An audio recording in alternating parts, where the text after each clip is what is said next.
Delimitation. You need to know what is delimitation.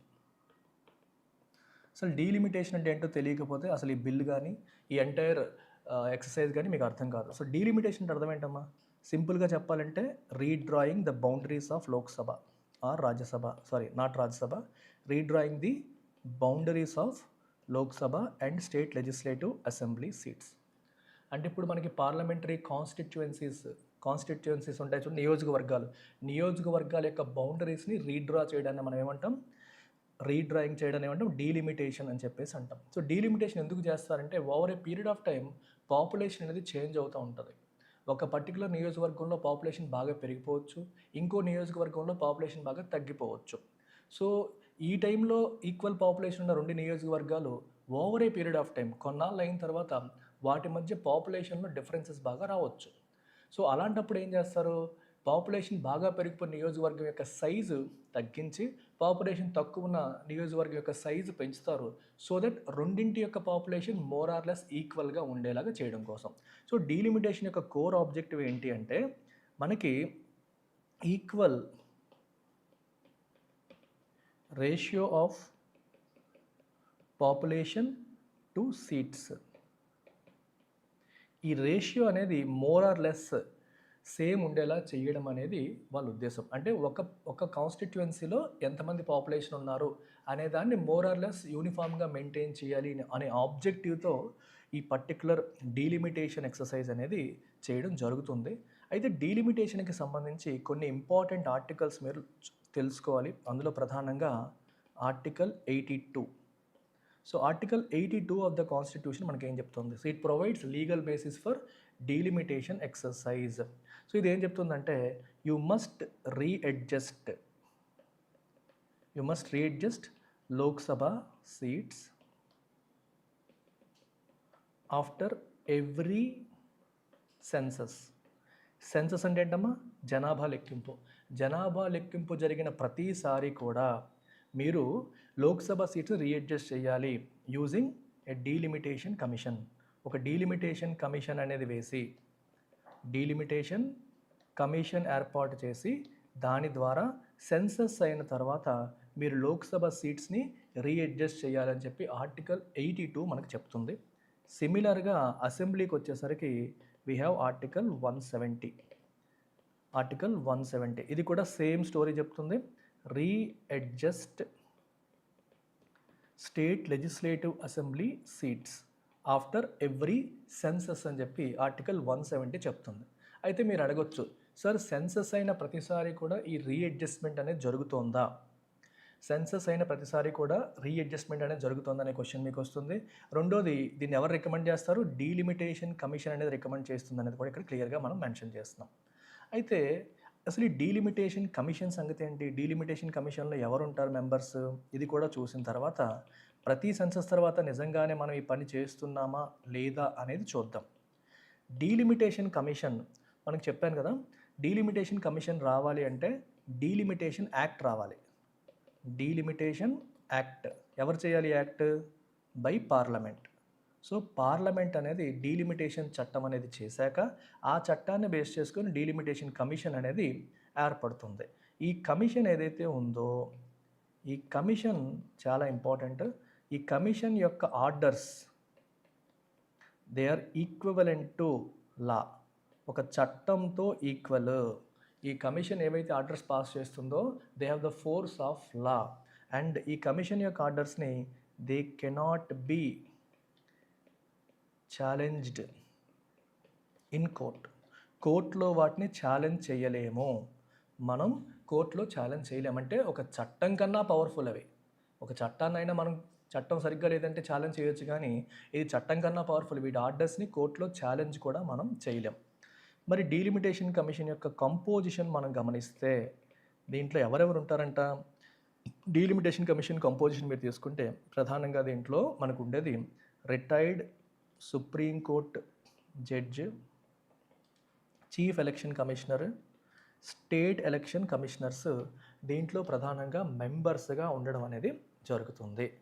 దీంట్లో ప్రధానంగా వీళ్ళు మెంబర్స్గా ఉండడం జరుగుతుంది. కనిపిస్తుందా composition? Retired supreme court judge, chief election commissioner, state election commissioners దీంట్లో మెంబర్స్గా ఉంటాయి. మరి దీని యొక్క పని ఏంటి? ఈ డీలిమిటేషన్ కమిషన్ అనేది ఈ కాన్స్టిట్యుయెన్సీస్ యొక్క నెంబర్ అండ్ బౌండరీస్, ఎన్ని కాన్స్టిట్యుయెన్సీస్ ఉండాలి, ఎన్ని నియోజకవర్గాలు ఉండాలి, వాటి యొక్క బౌండరీస్ ఏంటి, అలాగే ఎస్సీ ఎస్టీకి ఏవి identify seats reserved for SC and ST కూడా అదే చేస్తుంది. ఎస్సీ అండ్ ఎస్టీ పాపులేషన్ ఎక్కువగా ఎక్కడ ఉన్నారనే దాన్ని బేస్ చేసుకొని వాళ్ళకి ఏ సీట్లు కేటాయించాలనేది కూడా డీలిమిటేషన్ కమిషన్ మనకి నిర్ధారిస్తుంది అనమాట. ఇది డీలిమిటేషన్ యొక్క కమిషన్ యొక్క కథ. అయితే స్టోరీ కంప్లీట్ అయ్యిందంటే అవ్వలేదు. ఇందాక మీకు ఏం చెప్పాను? ఆర్టికల్ 82 అండ్ ఆర్టికల్ 170, ఆర్టికల్ 82 ఏం చెప్తున్నాయి? ఆఫ్టర్ ఎవ్రీ సెన్సస్, జనాభా లెక్కింపు జరిగిన ప్రతిసారి కూడా డీలిమిటేషన్ ఎక్సర్సైజ్ అనేది జరగాలి. డీలిమిటేషన్ ఎక్సర్సైజ్ని బేస్ చేసుకుని లోక్సభ సీట్లు మరియు స్టేట్ లెజిస్లేటివ్ అసెంబ్లీ సీట్లు రీఅడ్జస్ట్ చేయాలని చెప్పేసి ఆర్టికల్ 82 మరియు 170 చెప్తున్నాయి. అయితే మరి నిజంగానే ప్రతి సెన్సస్ తర్వాత డీలిమిటేషన్ అనేది జరిగిందా? ప్రతి సెన్సస్ తర్వాత డీలిమిటేషన్ జరిగిందంటే జరగలేదు. భారతదేశంలో డీలిమిటేషన్ అనేది ఇప్పటివరకు 4 సార్లు మాత్రమే జరిగింది. 4 సార్లు మాత్రమే జరిగింది. డీలిమిటేషన్ కమిషన్స్ 4 సార్లు ఎస్టాబ్లిష్ చేయడం జరిగింది. 1952లో ఒకసారి, 1963లో ఒకసారి, 1973లో ఒకసారి, తర్వాత 2002లో ఒకసారి. సో 1952లో అండర్ 1952 యాక్ట్ డీలిమిటేషన్ చట్టం వచ్చాక కమిషన్ ఏర్పాటు అవుతుంది. అలాగే ఇది 1962 యాక్ట్ని బేస్ చేసుకొని, ఇది వచ్చేసి 1972 యాక్ట్ని బేస్ చేసుకొని, ఇది వచ్చేసి 2002 డీలిమిటేషన్ యాక్ట్ని బేస్ చేసుకొని 4 సార్లు మనకి డీలిమిటేషన్ కమిషన్స్ అనేవి ఏర్పాటు చేశారు. ఏంటమ్మా? డీలిమిటేషన్ కమిషన్స్ 4 సార్లు ఎస్టాబ్లిష్ చేయడం జరిగింది. సో డీలిమిటేషన్ కమిషన్ ఎస్టాబ్లిష్ చేయాలంటే డీలిమిటేషన్ యాక్ట్ పార్లమెంట్ చేయాలి. ఇవి జరగాలంటే వాటికి ముందు సెన్సస్ జరిగి ఉండాలి. మీరు గమనిస్తే 1950 సెన్సస్ దశాబ్దానికి ఒకసారి, ప్రతి 10 ఏళ్ళకి ఒకసారి సెన్సస్ జరుగుతుంది. సో 1952లో ఒకసారి జరిగాక మళ్ళీ 1960లో, 1970లో బాగానే ఉంది. ప్రతి 10 ఇయర్స్కి సెన్సస్ జరుగుతుంది. సెన్సస్ అయిన తర్వాత డీలిమిటేషన్ కమిషన్ యాక్ట్ తీసుకొస్తున్నారు. యాక్ట్ వచ్చాక కమిషన్ ఎస్టాబ్లిష్ అవుతుంది. కమిషన్ ఎస్టాబ్లిష్ అయ్యాక redrawing of the boundaries of constituencies జరుగుతుంది. సీట్స్ని రీఅడ్జస్ట్ చేయడం జరుగుతుంది. కానీ 1973 నుంచి మధ్యలో 2002 వరకు ఆగిపోయింది. రీజన్ ఏంటి? 1976లో మనకి ఫ్రీజ్ చేశారు. అంటే ఈ నెంబర్ ఆఫ్ సీట్స్ ఏవైతే ఉంటాయో వాటిని ఏం చేశారమ్మా? కంప్లీట్గా ఫ్రీజ్ చేశారు. ఒక రాష్ట్రంలో ఎన్ని లోక్సభ సీట్లు ఉన్నాయి అనే దాన్ని, అలాగే ఎన్ని అసెంబ్లీ సీట్స్ ఉన్నాయి అనే దాన్ని కంప్లీట్గా ఫ్రీజ్ చేయడం జరిగింది 1972లో. ఎలాగా? Based on 42nd constitutional amendment act which was during emergency. Indira Gandhi హయాంలో 42nd కాన్స్టిట్యూషనల్ అమెండ్మెంట్ యాక్ట్ ప్రకారం, ఎమర్జెన్సీ టైంలో వచ్చిన దీని ప్రకారం లోక్సభ అలాగే స్టేట్ లెజిస్లేటివ్ అసెంబ్లీ సీట్స్ ఏం చేశారమ్మా? ఫ్రోజన్ అంటే వాటిని మార్చకూడదు, ఇంకా అలాగే ఉంచేయాలి అని చెప్పారు. ఎన్నాళ్ళ పాటు? 25 ఇయర్స్ పాటు. 25 ఇయర్స్. నెక్స్ట్ 25 ఇయర్స్ పాటు ఈ సీట్లని మార్చడానికి లేదు. అంటే 2001 వరకు.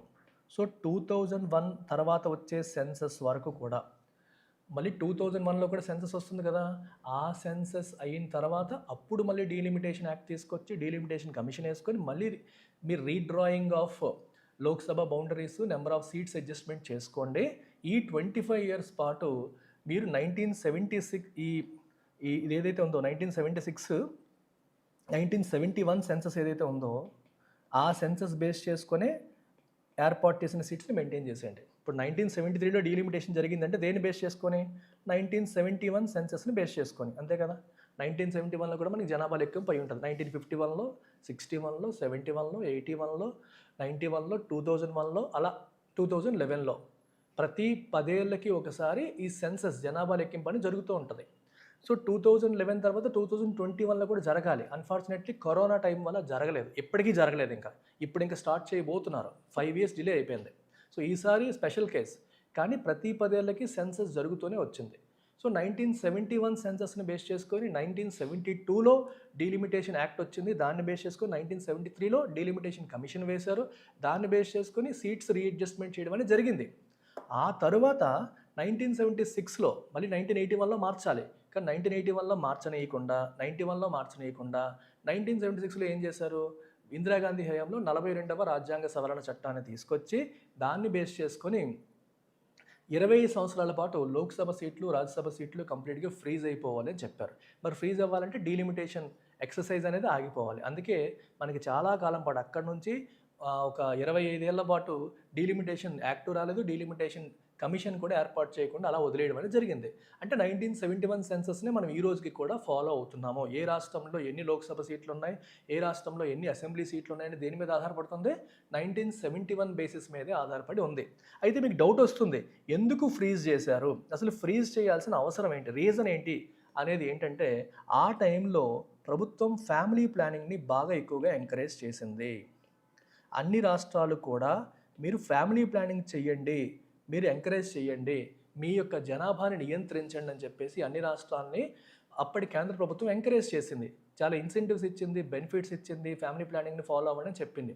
అయితే మీరు ఆలోచించాలి ఒకసారి, మీకు డీలిమిటేషన్ కమిషన్ యొక్క పని ఏంటంటే పాపులేషన్ బేసిస్ మీద పాపులేషన్ టు నియోజకవర్గాల రేషియో ఈక్వల్ మెయింటైన్ చేయాలంటే ఒక నియోజకవర్గంలో ఎంతమంది పాపులేషన్ ఉన్నారు అనేది దేశవ్యాప్తంగా యూనిఫామిటీ మెయింటైన్ చేయడం అనేది దాని ఆబ్జెక్టివ్. సో దాని లాజిక్ ఏంటి, ఏ రాష్ట్రంలో అయితే పాపులేషన్ బాగా పెరిగిపోతుందో ఆ రాష్ట్రంలో ఆటోమేటిక్గా నియోజకవర్గాల సంఖ్య ఏమవుతుంది, పెరిగిపోతుంది. సో మరి ఇక్కడ ఫ్యామిలీ ప్లానింగ్ యొక్క ఆబ్జెక్టివ్ ఏంటి, జనాభాని నియంత్రించాలి. జనాభాని నియంత్రించడం అనేది మీ మెయిన్ గోల్ అన్నప్పుడు, లెట్స్ సే ఆంధ్రప్రదేశ్ ఒక స్టేట్ ఉంది, ఉత్తరప్రదేశ్ ఇంకో స్టేట్ ఉంది. ఆంధ్రప్రదేశ్ ఏమో ఫ్యామిలీ ప్లానింగ్ని ప్రాపర్గా ఇంప్లిమెంట్ చేసి జనాభాని ఒక 5% గ్రోత్కి కంట్రోల్ చేసింది. యూపీ మాత్రం కంట్రోల్ చేయకుండా 15% లేదా 10% జనాభా గ్రో అవుతూ వస్తున్నారు అనుకోండి. మరి ఒక కొన్నాళ్ళ తర్వాత మీరు గమనిస్తే యూపీ పాపులేషన్ యొక్క పర్సంటేజ్ ఇంక్రీజ్ ఎక్కువ ఉంటుంది, ఏపీ పాపులేషన్ యొక్క పర్సంటేజ్ ఇంక్రీజ్ తక్కువ ఉంటుంది. ఏపీ జనాభా నియంత్రణ ప్రాపర్గా చేసింది, యూపీ జనాభా నియంత్రణ ప్రాపర్గా చేయలేదు. మరి మీరు కేవలం పాపులేషన్ బేసిస్ మీదే ఈ సీట్లను రీఅడ్జస్ట్మెంట్ చేస్తే ఏపీ యొక్క సీట్లు 5% పెరుగుతాయి అండ్ మన యూపీ యొక్క సీట్లు 10% పెరిగిపోతాయి. అంటే యూపీ సీట్లు ఎక్కువ పెరుగుతాయి, ఏపీ సీట్లు తక్కువ పెరుగుతాయి. విచ్ మీన్స్ ఓవరాల్ ఇండియాలో ఉన్న లోక్సభ సీట్లో యూపీ యొక్క షేర్ ఎక్కువైపోతుంది, ఏపీ యొక్క షేర్ తగ్గిపోతుంది. అంటే రెండింటికి పెరుగుదల కనిపిస్తున్నప్పటికీ అక్కడ ఎక్కువ పెరిగి ఇక్కడ తక్కువ పెరుగుతాయి కాబట్టి మన షేర్ తగ్గిపోయి వాళ్ళ షేర్ పెరిగిపోతుంది. దానివల్ల ఉత్తరాది రాష్ట్రాలు లేదా పాపులేషన్ కంట్రోల్ సరిగ్గా చెయ్యని రాష్ట్రాలకి బెనిఫిట్ వస్తుంది, పాపులేషన్ ప్రాపర్గా కంట్రోల్ చేసిన రాష్ట్రాలు నష్టపోయే పరిస్థితి వస్తుంది. అందుకోసమని ఇందిరాగాంధీ ప్రభుత్వం ఏం చేసిందంటే నెక్స్ట్ 25 ఇయర్స్ పాటు, ఒక 25 సంవత్సరాల పాటు ఈ డీలిమిటేషన్ అనేది చేయొద్దు, రీఅడ్జస్ట్మెంట్ ఆఫ్ బౌండరీస్ చేయొద్దు, సీట్స్ రీఅడ్జస్ట్మెంట్ అనేది చేయొద్దు అని చెప్పి ఒక ఫ్రీజ్ విధించింది. దేనికోసమని, to encourage states prioritising family planning efforts. లేకపోతే ఫ్యామిలీ ప్లానింగ్ ఎవరూ చేయరు. ఎక్కువ పాపులేషన్ ఉంటే ఎక్కువ సీట్లు వస్తాయంటే ప్రతి వాళ్ళు కూడా పాపులేషన్ పెంచడానికి ట్రై చేస్తారు, పాపులేషన్ నియంత్రించే కార్యక్రమాలు చెయ్యరు. అందుకోసమని 1976లో ఈ పర్టికులర్ చట్టం వచ్చినప్పుడు, ఈ కాన్స్టిట్యూషన్ అమెండ్మెంట్ వచ్చినప్పుడు ఇలా చెప్పడం అనేది జరిగింది. సో ఇది మీకు డీలిమిటేషన్ యొక్క కథ. ఎందుకు ఫ్రీజ్ చేశారు అనే దానికి కూడా రీజన్ ఇది. సో ఇప్పుడు ఎందుకు ఫ్రీజ్ చేశారో మీకు తెలిసింది కాబట్టి నెక్స్ట్ స్టెప్ ఏంటి, 2001 తర్వాత ఏం జరిగింది. సరే మీరు అడిగారు సార్ 25 ఇయర్స్ ఫ్రీజ్ చేశారు అన్నారు, మరి 2001 వచ్చింది కదా, అక్కడికి 25 ఇయర్స్ కంప్లీట్ అయిపోయింది కదా, మరి 2001 తర్వాత మళ్ళీ డీలిమిటేషన్ జరిగిందా అనే క్వశ్చన్ మీకు వస్తుంది. సో అప్పుడే వాజ్పేయి గవర్నమెంట్ ఉంది, 84th కాన్స్టిట్యూషనల్ అమెండ్మెంట్ యాక్ట్ తీసుకొచ్చారు, 84వ రాజ్యాంగ సవరణ చట్టం. సో దీని ద్వారా ఏం చేశారంటే ఈ ఫ్రీజ్ ఏదైతే ఉందో, this freeze was extended for another 25 years. ఇంకొక 25 సంవత్సరాలకి ఆ ఫ్రీజ్ని ఎక్స్టెండ్ చేశారు. ఎందుకని, 2001వ సంవత్సరం వచ్చేసరికే సదరన్ స్టేట్స్ ఫ్యామిలీ ప్లానింగ్ని ప్రాపర్గా ఇంప్లిమెంట్ చేసి జనాభాని నియంత్రించాయి. నార్థన్ స్టేట్స్ యూపీ, బీహార్ ఇట్లాంటి రాష్ట్రాలు సరిగ్గా ఇంప్లిమెంట్ చేయక జనాభా ముబ్బడిగా పెరిగిపోయింది. ఒకవేళ మీరు ఫ్రీజ్ ఎక్స్టెండ్ చేయకపోతే అప్పటికే నార్థన్ స్టేట్స్కి లోక్సభలో సీట్లు ఇంకా పెరిగిపోతాయి. ఆల్రెడీ యూపీకి చాలా ఎక్కువ సీట్లు ఉన్నాయి, 80 పైన లోక్సభ సీట్లు ఉన్నాయి. ఇంకా ప్రస్తుతం ఉన్న పాపులేషన్ ప్రకారం 2001 పాపులేషన్ ప్రకారం చేస్తే ఇంకా పెరిగిపోయే అవకాశం ఉంటుంది. వాళ్ళ యొక్క సీట్ షేర్ పెరిగిపోయి సదరన్ స్టేట్స్ యొక్క సీట్ షేర్ తగ్గిపోతుంది. అంటే వీళ్ళు మంచి పని చేసినందుకు వీళ్ళకి పెనలైజ్ చేసినట్టు అవుతుంది. అందుకని సదరన్ స్టేట్స్ని ఫెడరల్ ఈక్విటీ మెయింటైన్ చేయడానికి, అంటే రాష్ట్రాల మధ్య ఒక సమతుల్యత మెయింటైన్ చేయాలి, మంచి పని చేసిన రాష్ట్రాలని పనిష్ చేయకూడదు, సరైన కంట్రోల్ చేయకుండా ఉన్న రాష్ట్రాలను రివార్డ్ చేయకూడదు అనే ఉద్దేశంతో ఒక 25 ఇయర్స్ దాన్ని ఏం చేస్తారమ్మా ఎక్స్టెండ్ చేయడం అనేది జరిగింది. ఎక్స్టెండ్ చేస్తూ ఏం చెప్పారంటే it should be based on first census. ఏం చెప్పారు? It should be based on first census after 2026. 2026 తర్వాత జరిగే ఫస్ట్ సెన్సస్ బేస్ చేసుకొని 2026 తర్వాత జరిగే ఫస్ట్ సెన్సస్ని బేస్ చేసుకొని డీలిమిటేషన్ అనేది చెయ్యండి అన్నారు. ఇప్పుడు 2026 వచ్చింది, ఇప్పుడు సెన్సస్ వస్తుంది. ఈ మామూలుగా లెక్క ప్రకారం ఏంటంటే 2021లో మనకు ఒక సెన్సస్ వచ్చి ఉండాలి కరోనా టైంలో. 2021లో సెన్సస్ వచ్చాక నెక్స్ట్ సెన్సస్ ఎప్పుడు 2031లో రావాలి. సో ఫస్ట్ సెన్సస్ ఆఫ్టర్ 2026 అంటే ఆబ్జెక్టివ్ ఏంటి, లాజిక్ ఏంటి అక్కడ 2031లో వచ్చే సెన్సస్ అని. సో 2031లో వచ్చే సెన్సస్ ఆధారంగా మళ్ళీ డీలిమిటేషన్ యాక్ట్ తీసుకురావాలి, డీలిమిటేషన్ కమిషన్ వేయాలి, దాన్ని బట్టి మీరు రీఅడ్జస్ట్మెంట్ ఆఫ్ కాన్స్టిట్యుయెన్సీస్ యొక్క బౌండరీస్ని చేయాలి, సీట్స్ని రీఅడ్జస్ట్ చేయాలి అనేది ఒరిజినల్ గోల్. కానీ కరోనా మొత్తం మార్చేసింది. 2021లో జరగాల్సిన సెన్సస్ జరగలేదు, అండ్ గవర్నమెంట్ అదే పని కదని డిలే చేస్తూ వచ్చింది. వరుసగా ఏం చేసింది ప్రభుత్వం? వాయిదాలు వేస్తూ వచ్చి తెలివిగా 2026 వరకు కూడా డీలిమిటేషన్ ఎక్సర్సైజ్ టేకప్ చేయలేదు. ఇప్పుడు 2026 వచ్చింది, 2026 తర్వాత సెన్సస్ ఎక్సర్సైజ్ టేకప్ చేయలేదు. ఇప్పుడు 2026 తర్వాత ప్రభుత్వం సెన్సస్ ఎక్సర్సైజ్ టేకప్ చేస్తుంది. సో ఈ సెన్సస్ డేటా వచ్చిన తర్వాత దాన్ని బేస్ చేసుకుని డీలిమిటేషన్ యాక్ట్ తీసుకొచ్చి డీలిమిటేషన్ కమిషన్ వేసి దాన్ని బేస్ చేసుకుని రీఅడ్జస్ట్మెంట్స్ ఆఫ్ లోక్సభ సీట్లు చేస్తారనేది ఇప్పటి వరకు మనకున్న ఎక్స్పెక్టేషన్. ఇది స్టోరీ. అయితే ఇక్కడ జరిగింది ఏంటంటే ప్రభుత్వం ఈ 2021 తర్వాత వచ్చే సెన్సస్ వరకు కూడా వెయిట్ చేయట్లేదు. సో గవర్నమెంట్ ఇప్పుడు ఏం చేస్తుంది? 2026 వచ్చిన తర్వాత ఇప్పుడు సెన్సస్ కండక్ట్ చేయబోతున్నాం, దాని రిజల్ట్స్ వచ్చేంత వరకు కూడా గవర్నమెంట్ వెయిట్ చేయట్లా.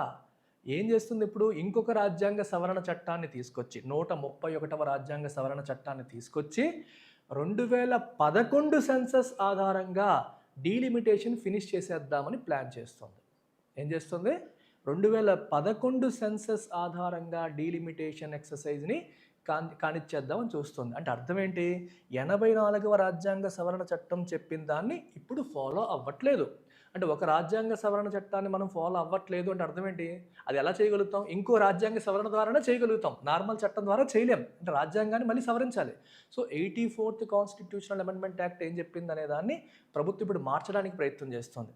2026 తర్వాత వచ్చే సెన్సస్ ఆధారంగా కాకుండా 2011 సెన్సస్ ఆధారంగానే డీలిమిటేషన్ చేసే ప్రయత్నం చేస్తోంది. దానికోసం అని చెప్పి ఇప్పుడు 131వ రాజ్యాంగ సవరణ చట్టాన్ని తీసుకొచ్చింది. దాన్ని రేపు ప్రవేశపెట్టి డిస్కషన్స్ అనేవి జరగబోతున్నాయి. ఇది టోటల్ స్టోరీ. అయితే మీకు ఇంకొక డౌట్ రావాలి, ఎందుకంటే సార్ మీరు ఫ్రీజ్ చేశారన్నారు, మరి దీని సంగతి ఏంటి? 2002లో ఇంకొక డీలిమిటేషన్ కమిషన్ వేశారు కదా, మరి 2002లో వేసిన డీలిమిటేషన్ కమిషన్ ఏం చేసింది? ఇప్పుడే ఫ్రీజ్ చేశారని చెప్పారు. ఫ్రీజ్ చేసినప్పుడు మరి 2002లో డీలిమిటేషన్ కమిషన్ ఎందుకు వేసినట్టు, దాని పని ఏంటి అనేది కూడా మనం తెలుసుకోవాలి. ఇది చాలా ఇంపార్టెంట్. సో 2002లో డీలిమిటేషన్ ఏం చేశారంటే ఇక్కడ గమనించండి, దాని స్టోరీ ఏంటంటే 87th కాన్స్టిట్యూషనల్ అమెండ్మెంట్ యాక్ట్ మీకు రావాలి. So 87th constitutional amendment act of 2003, 87th amendment act of 2003. So ఈ పర్టికులర్ అమెండ్మెంట్ ఏం చేసిందంటే ఇంటర్నల్ బౌండరీస్, ఇప్పుడు ఒక స్టేట్ ఉంది, స్టేట్ యొక్క ఇంటర్నల్ బౌండరీస్ని రీడ్రా చేయండి. Redraw internal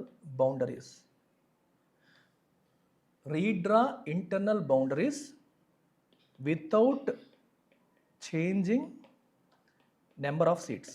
so number of సీట్స్ని మీరు మార్చొద్దు, కానీ ఇంటర్నల్ బౌండరీస్ని చేంజ్ చేయండి అనే ఆస్పెక్ట్తో 87th కాన్స్టిట్యూషన్ అమెండ్మెంట్ యాక్ట్ ఆధారంగా 2002లో మళ్ళీ మనకి ఈ పర్టికులర్ డీలిమిటేషన్ పని అనేది జరిగిందని మనం చెప్పొచ్చు. అర్థమవుతుందా మీకు? సో ఇది దేన్ని బేస్ చేసుకొని 2001 సెన్సస్ని బేస్ చేసుకొని. సో ఇక్కడ మీరు గమనించాల్సింది ఏంటంటే ఇది with in states. For example ఏపీకి ఒక 42 సీట్లు ఉన్నాయనుకోండి, అప్పటి యునైటెడ్ ఆంధ్రప్రదేశ్కి 42 సీట్లు ఉన్నాయనుకోండి, ఈ ఎక్సర్సైజ్ తర్వాత కూడా 42 ఉంటాయి. పెరగవు, తగ్గవు. ఏం మారుతుంది? సైజ్ ఆఫ్ ద కాన్స్టిట్యుయెన్సీస్ మారుతాయి. కొన్ని నియోజకవర్గాల సైజు పెరుగుతుంది. అంటే పాపులేషన్ తక్కువగా ఉన్న నియోజకవర్గాల సైజు పెరిగి ఇంకొంతమంది దాంట్లో యాడ్ అవుతారు. ఎక్కువ పాపులేషన్ ఉన్న నియోజకవర్గాల సైజు తగ్గుతుంది. సో దట్ ఇంటర్నల్గా ఈచ్ కాన్స్టిట్యుయెన్సీస్కి more or less equal population ఉండేలాగా readjustment of internal boundaries without affecting the number of సీట్స్ని ఎఫెక్ట్ చేయకుండా చేశారు. సో ఈ బేసిస్ మీదే 2002-2008 మధ్య జరిగిన డీలిమిటేషన్ ఎక్సర్సైజ్ అనేది జరిగింది. ఓకేనా? సో 2002 డీలిమిటేషన్ ఏదైతే మనం మాట్లాడుకుంటున్నామో ఈ పర్టికులర్ డీలిమిటేషన్ అనేది నెంబర్ ఆఫ్ సీట్స్ని మార్చలేదు, కానీ internal boundaries with in the state అనేది చేంజ్ చేసింది. అది గుర్తుపెట్టుకోండి. ప్రీవియస్ 3 డీలిమిటేషన్ ఎక్సర్సైజెస్లో నెంబర్ ఆఫ్ సీట్లు కూడా మారాయి. సో ఇప్పుడు గవర్నమెంట్ కొత్తగా ఈ డీలిమిటేషన్ అనేది తీసుకొస్తే మొత్తం నెంబర్ ఆఫ్ సీట్లు కూడా మారిపోతాయి. ఓవరాల్గా సీట్లు పెరుగుతాయి. యూపీ, బీహార్ లాంటి రాష్ట్రాల్లో సీట్లు ఎక్కువ పెరుగుతాయి. ఏపీ, కేరళ లాంటి రాష్ట్రాల్లో సీట్లు తక్కువ పెరుగుతాయి. సో మన యొక్క పర్సంటేజ్ షేర్ అనేది సదరన్ స్టేట్స్కి బాగా తగ్గిపోతుంది. నార్థన్ స్టేట్స్తో కంపేర్ చేస్తే సదరన్ స్టేట్స్ నష్టపోయే పరిస్థితి వస్తుంది. మనకి పార్లమెంట్లో మన రిప్రజెంటేషన్ అనేది తగ్గిపోతుంది. ఇది మెయిన్ స్టోరీ అమ్మ.